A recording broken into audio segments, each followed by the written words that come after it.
ওকে, আসসালামু আলাইকুম।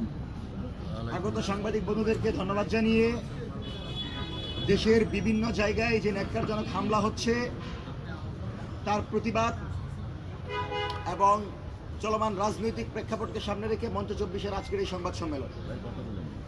আমরা আজকের এই সংবাদ সম্মেলনে বাংলাদেশের নবনির্বাচিত প্রতিনিধিদেরকে ধন্যবাদ জানাবো।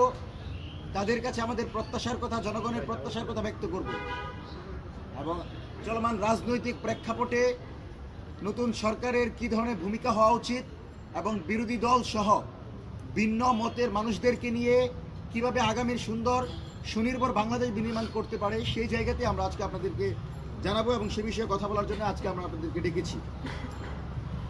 বাংলাদেশের ইতিহাসে সহিংসতাহীন নির্বাচনের মধ্যে অন্যতম একটি নির্বাচন ছিল ত্রয়োদশ জাতীয় সংসদ নির্বাচন।